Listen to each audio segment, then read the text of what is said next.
Banyak orang bertanya, mengapa kisah Calon Arang disebut cerita rakyat Bali, padahal latarnya adalah kerajaan Daha di Jawa Timur. Sesungguhnya, kisah ini berasal dari naskah Jawa kuno pada masa Raja Airlangga. Namun, seiring runtuhnya Majapahit, budaya dan tradisi Jawa berpindah ke Bali. Di sanalah cerita ini berakar kuat, berpadu dengan tradisi tentang Rangda dan pertarungan abadi melawan Barong. Di Bali, kisah Calon Arang bukan sekadar dongeng. Ia hidup dalam tarian, drama sakral, dan ritual keagamaan. Karena itulah, masyarakat Bali menjadikannya bagian dari warisan budaya mereka. Dan kini, mari kita simak kisahnya. Pada zaman dahulu kala, berdirilah sebuah kerajaan besar bernama Daha, diperintah oleh Raja Airlangga. Sang raja dikenal adil dan bijaksana. Di bawah pemerintahannya, rakyat hidup damai. Sawah hijau membentang luas, pasar dipenuhi senyum pedagang, dan anak-anak berlarian di halaman desa. Kedamaian melingkupi negeri bagaikan sinar matahari pagi yang hangat. Namun di ujung desa Girah, hiduplah seorang wanita yang ditakuti. Ia adalah pengikut Batari Durga, penguasa kegelapan. Namanya Ki Rangda.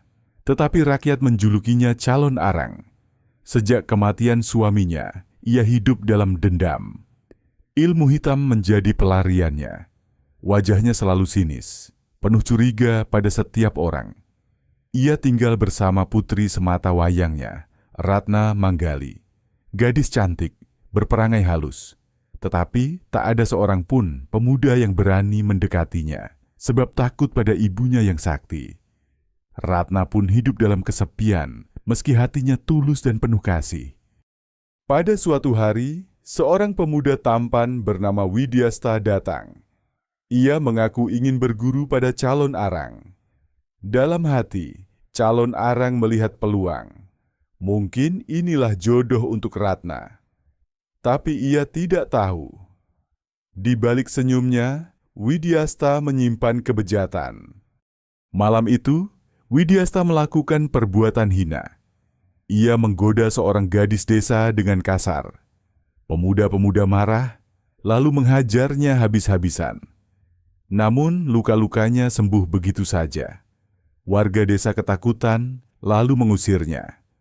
Berita itu pun sampai ke telinga Calon Arang. Ia murka. Dengan amarah membara, Calon Arang melakukan pemujaan kepada Batari Durga. Ia menari dalam api dan kegelapan, menyerahkan dirinya pada kuasa ilmu hitam. Tak lama kemudian, wabah mengerikan melanda desa Girah. Tanaman mengering, panen gagal. Bayi-bayi meninggal mendadak. Orang-orang jatuh sakit tanpa sebab. Desa yang damai berubah menjadi lautan tangisan dan ketakutan. Raja Airlangga mendengar kabar duka. Beliau mengutus prajurit-prajurit terbaik untuk menumpas Calon Arang. Namun dengan kesaktiannya, Calon Arang mengalahkan mereka dengan mudah.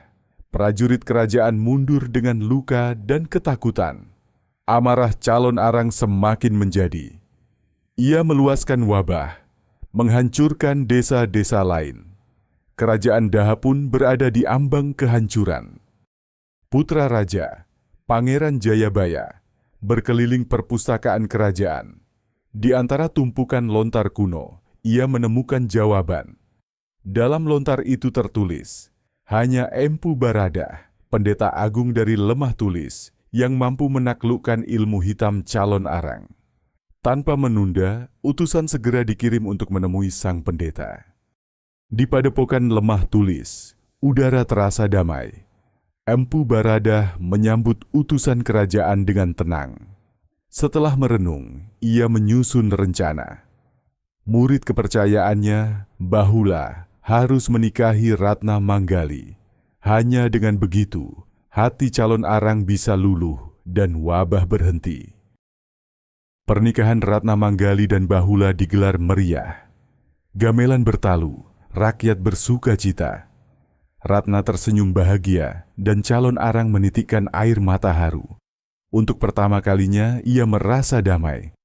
Wabah pun dihentikan sementara. harapan muncul kembali bagi kerajaan Daha. Bahula dan Ratna hidup bahagia. Mereka berjalan bersama, bercanda, menikmati hari-hari penuh cinta. Empu Baradah sering datang, memberi petuah bijak.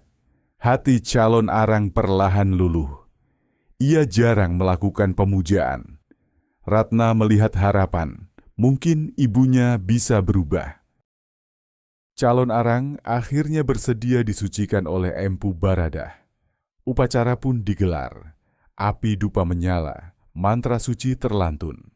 Pada awalnya, ia duduk tenang. Namun tiba-tiba, tubuhnya bergetar hebat. Roh jahat dalam dirinya memberontak. Ia berubah lagi menjadi raksasa mengerikan, calon arang yang menakutkan. Pertarungan hebat pecah. Calon arang menyemburkan api. Bumi berguncang.